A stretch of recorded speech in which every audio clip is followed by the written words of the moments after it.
Welcome to Kingdoms in Conflict. I'm your host, Dr. Eric Wallace. Quote, if you send your kids to Caesar for their education, don't be surprised when they come back as Romans, end quote, from Dr. Voddie Baucham. Today in the church community, many parents, youth pastors, and senior pastors are concerned at the number of teenagers we lose to secularism after they go away to college. Rev Derek McCoy, the president of the Urban Alliance and the board member of Summit Ministries, will be with us to discuss how we equip our young people to defend their faith instead of surrendering. We'll discuss this and much, much more when we return.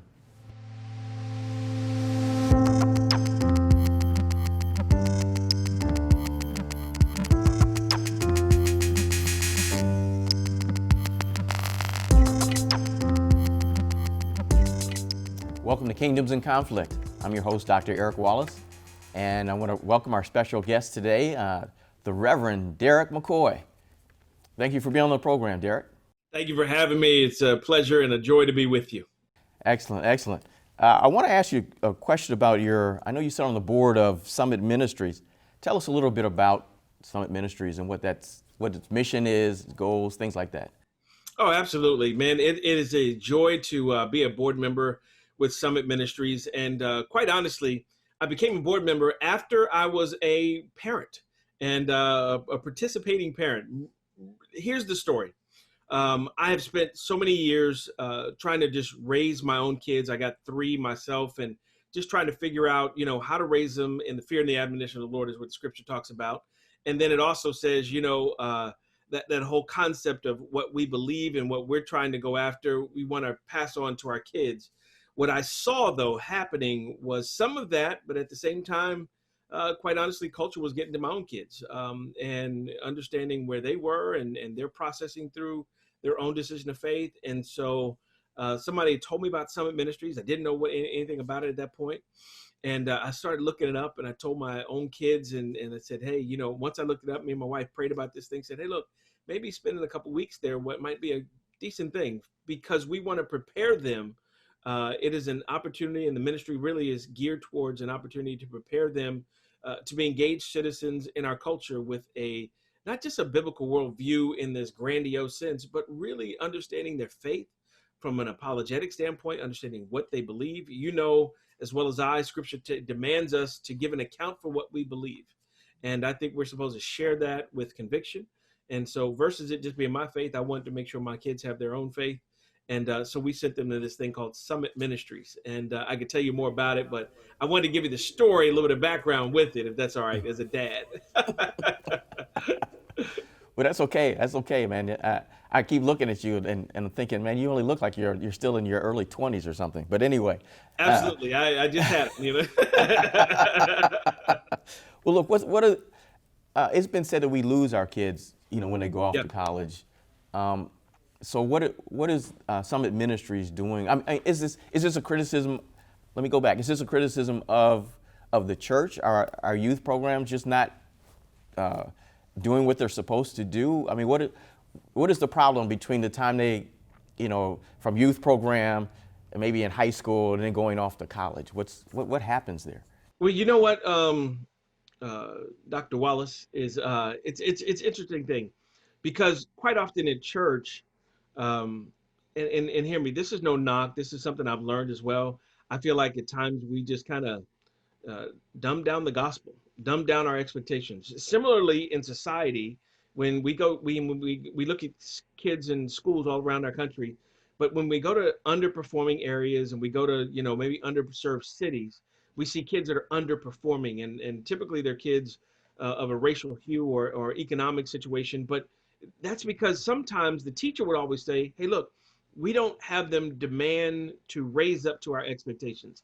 The old story of Joe Clark back in the day, and the movie that was made after him about the principal who took over a really underserved city school, came at that point and said, look here, we don't have the high expectations to make our kids achieve. And so moving and switching over to our church world, what do we do with our church? We say, well, let's go to this kids ministry. Let's get a kid-sized Jesus, and let's tell them about that. And let's tell them about a little bit of Christian principles and faith.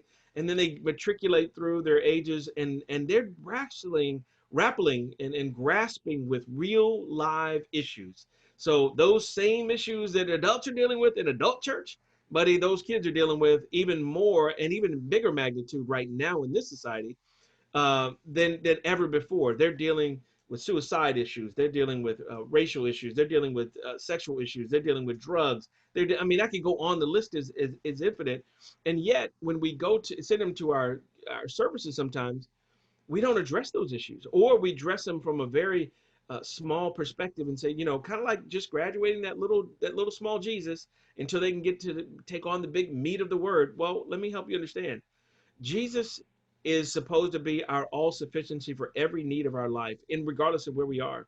And so I Amen. believe that we start losing our kids when we don't demand from our kids. We lose our kids when we don't ask them to pony up their expectations about who they are, what they can do, how they can impact the world, who they can impact around them, how they, go out and reach the lost and give them a sense of mission along with this thing called Christianity. So, long answer for a short question, but I feel compelled because this is something that I was innately involved in years ago. I came up in this whole reverend thing and church thing really from a phenomenal, on fire, I feel like, move of God youth group that between ages 16 to 25 we had a couple hundred kids coming on a regular basis. We have, and even if I look back years later, the the consistency rate and the take rate is probably about 80% plus, meaning 80% of those kids stayed in their faith and consistently matriculated to adulthood,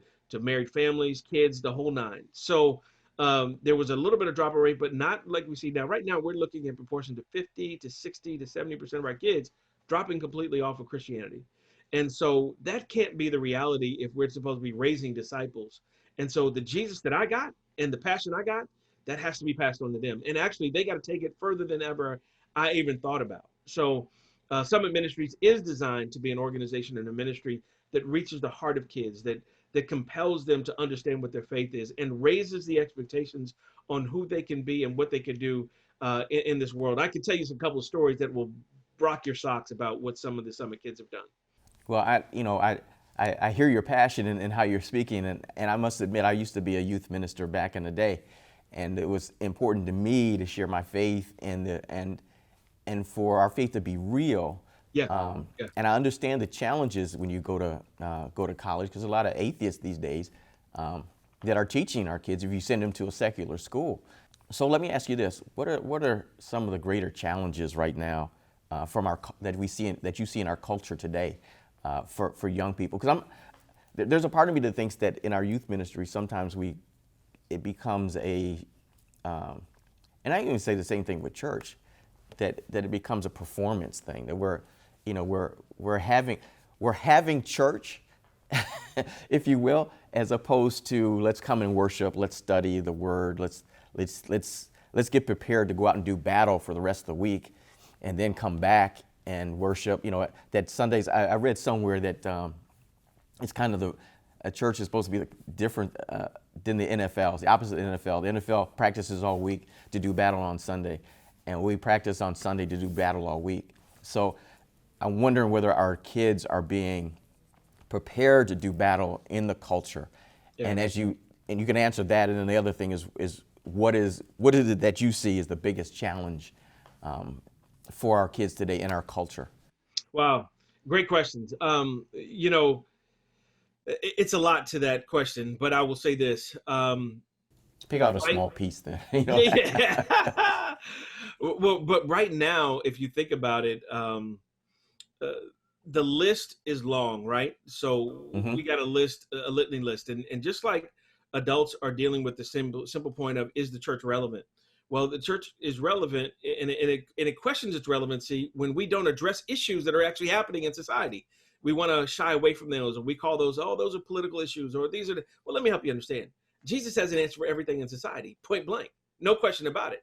Either he does or he doesn't. And I also think that if we just take the position and say, well, he only wants us to, win souls, and that's it. Well, I think it's a little bit deeper than that. Jesus says, be the imago Dei, be the image of God in society that we live in. And so we're supposed to be in the world, but not of the world. And I think our kids today have to be the same creatures where they are humans that are absolutely challenging the circumstances of the world they live in, that they are pushed to model something. And again, I think it is a responsibility of the church, because the 11th commandment is thou shalt not bore, right? And so when we say that, we can't have them come and say, okay, we're going to study the word in a very slow fashion and go real slow and methodical. Now, I think methodical study is awesome. And I think the way we do it, but we have to adapt to the culture. And so today's moniker is video. It's a different deal of how they're communicating with. And just like when we grew up, it's, hey, look, they communicate differently, and we thought some of the ways that they did it were old. So the same thing. I think we got to deal with the youth where they are, challenge them to get deeper and to grow, challenge them to learn, but find environments that they can do that in a fun, loving, passionate way. But I would also say sometimes we're looking to tantalize them with fun things. And I think we need to tantalize them with passionate things, meaning, what's your goal in life? Who are you made for? What are you designed to do? So anyway, that's one. And then the other side is, the issues that are there. I've never seen before in my life where I've heard so many kids that are dealing with, even suicidal issues and issues of just not even wanting to be here. So there's a lot of different points to things that are happening today, besides the influx of drugs in our society, which we want to legalize stupidity, if you ask me, and then say it's okay. And then we put in our Christian text and saying, hey, it's all right to do it. So I think we're leaving a lot of things that we're legalizing now and saying it's okay to do is work that the Holy Spirit is really supposed to be doing in our life, but we said let the drugs do it instead. So at Summit Ministries, do you guys talk about politics? Do you talk about current events? Do you get into things like that? And how?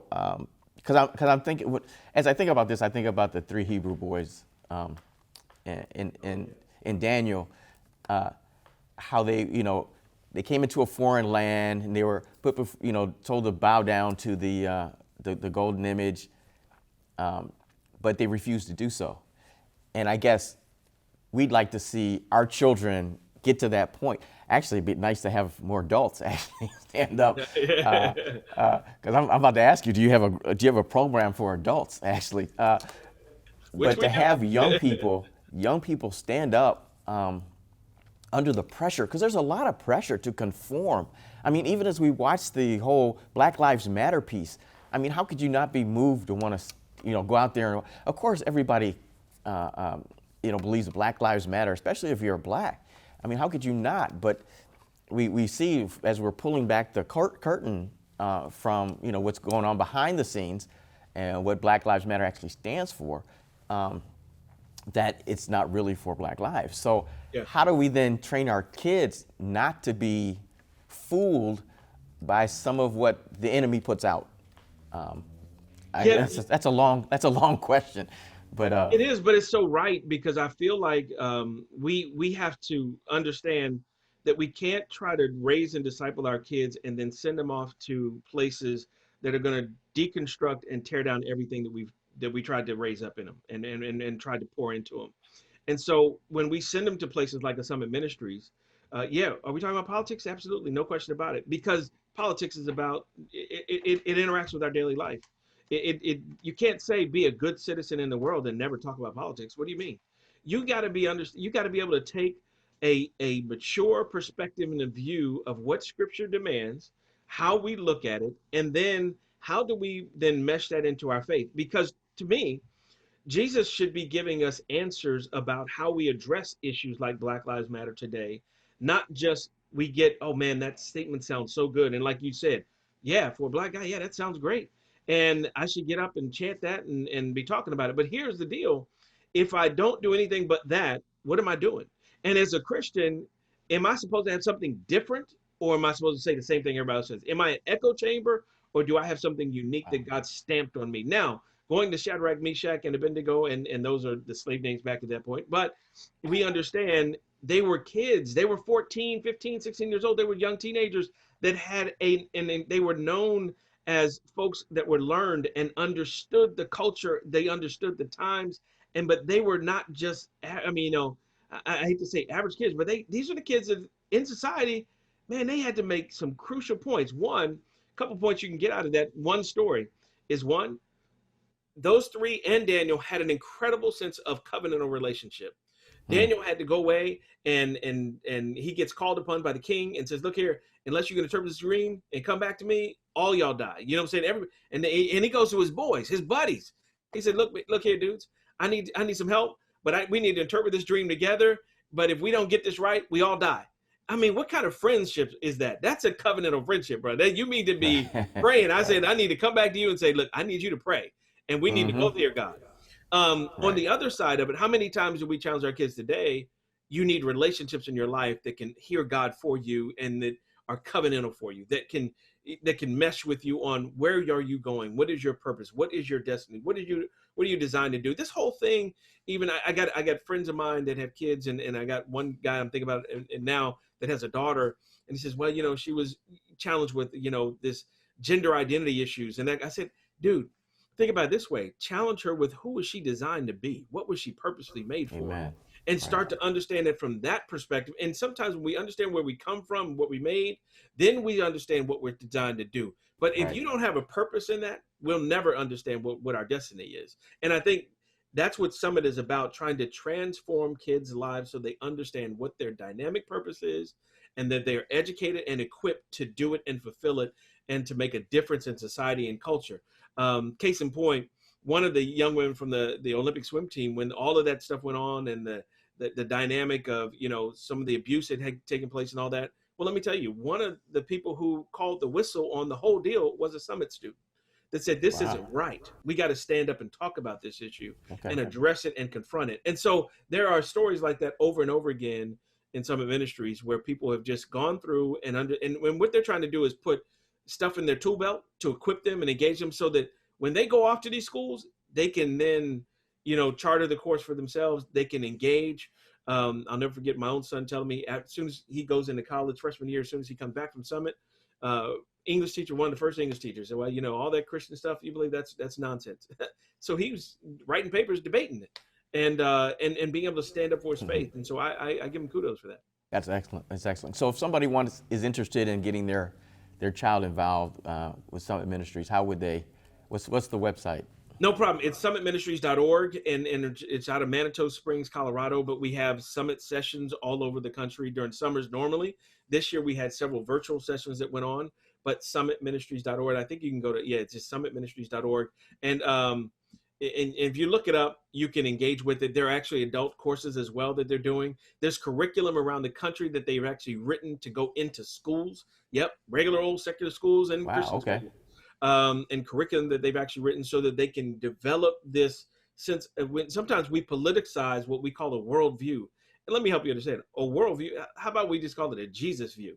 Because really it's a viewpoint of where Christ is in society, because he addressed every kind of issue that we ever wanted to deal with when he was walking this earth. So it was amazing. And so Summit Ministries, you can get in touch with them there, get more information. And what we're trying to do is get students into these things. And so parents need to be aware that they could do this. And bottom line, matter of fact, if they contact maybe you or me later, there are scholarship opportunities available as well.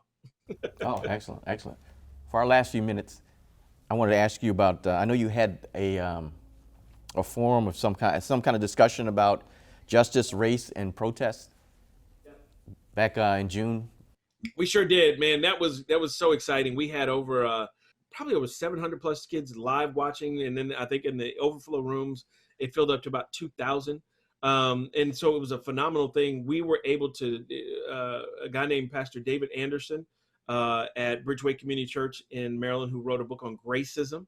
Myself and then Dr. Jeff Myers and a couple other students were actually interviewing us, and basically they asked us the questions of the day about, what do we think about Black Lives Matter? What are we supposed to do in terms of the racial divide that's going on in our country today? What kind of solutions or answers are we to bring? And then how are they supposed to react? And do you know, I did probably 6 sessions with the students this summer, and every session went probably, the Q&A session went over an hour and a half long, because they are just desiring to know answers. They want to know it. And so I just spent the time. I blocked out my afternoons and said, all right, fire away, go for it.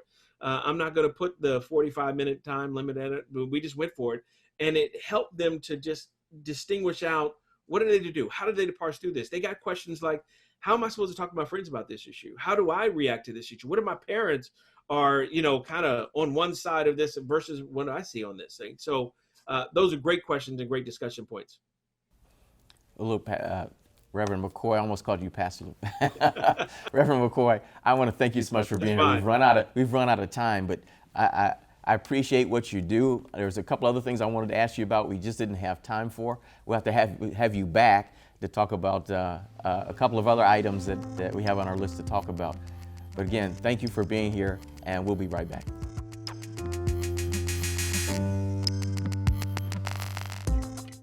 Never before in America's history has there been a more desperate need for a unified voice to fight against the moral decay of our nation. Liberal progressives are pushing an agenda to destroy Judeo-Christian values, and mainstream media and other institutions are promoting the depravity of our nation. At Freedom's Journal Institute, we stand with those who are becoming marginalized simply because of their biblical faith and values. Like you, we are troubled by the racial and political unrest in our society.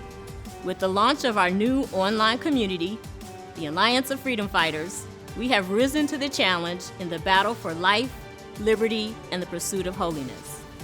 When you join our community, you will get access to FJI's digital libraries and information sharing portals, the ability to collaborate with other Alliance Freedom Fighters on both national and local community projects and issues, as well as needed support, encouragement, and best practices to champion our shared ideas and values. Go to allianceoffreedomfighters.com and become a part of the Alliance.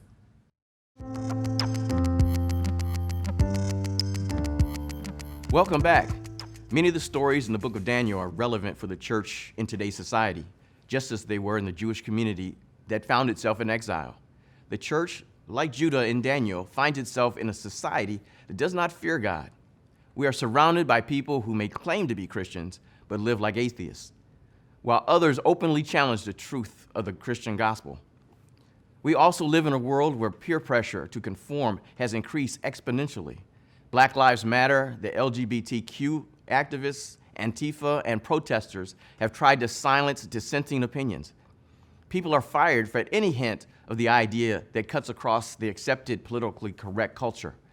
To be professing Christians who live out their faith is generally countercultural and at odds with those social justice warriors who police our actions, Facebook and Twitter posts, and any public statement we make, let alone any private statement that somehow becomes public. The church today is Judah in a foreign land.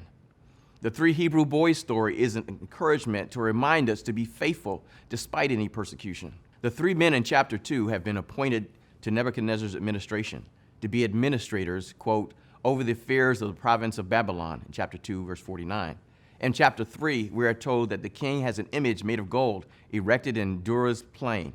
He then invites all the officials in the province of Babylon, in verse 2. In verse 5, we get the decree of the king that when you hear the music, you are to, quote, fall down and worship the golden image that King Nebuchadnezzar has set up, end quote. In verse 6, we get the consequences for not obeying the decree.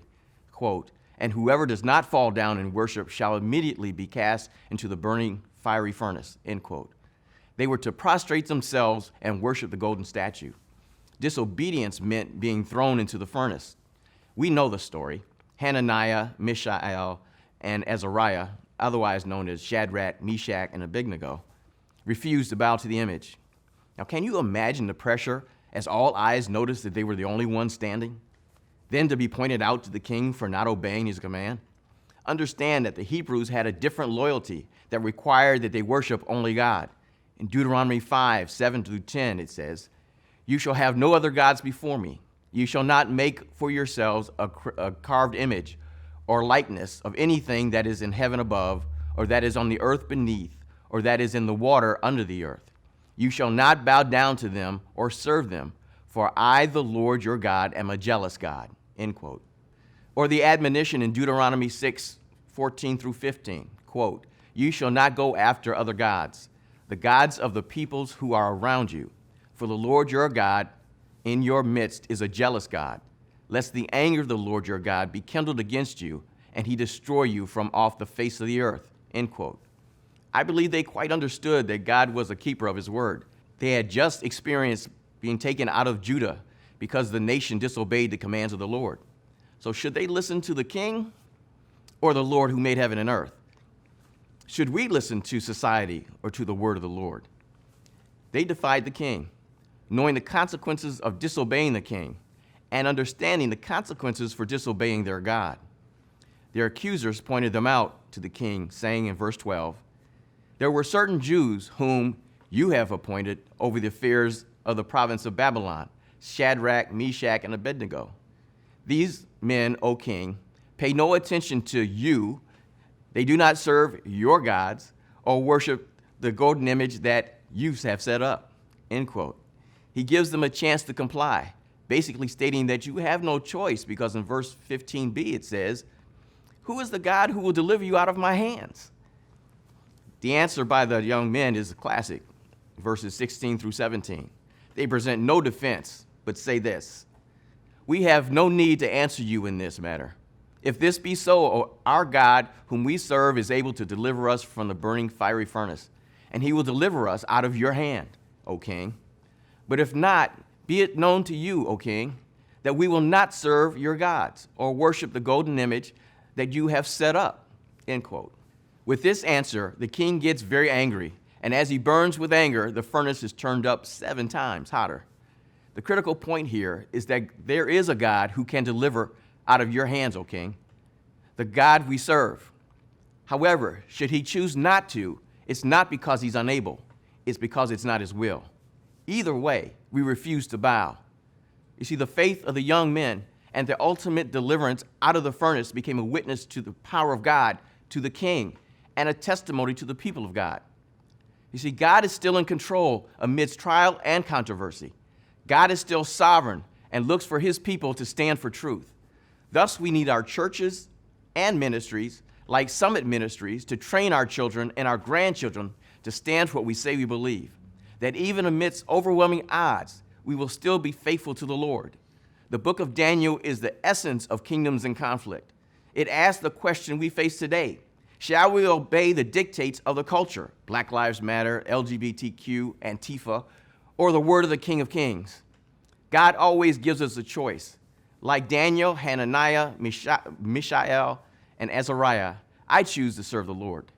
Let's teach our children to do likewise. Until next time, God bless.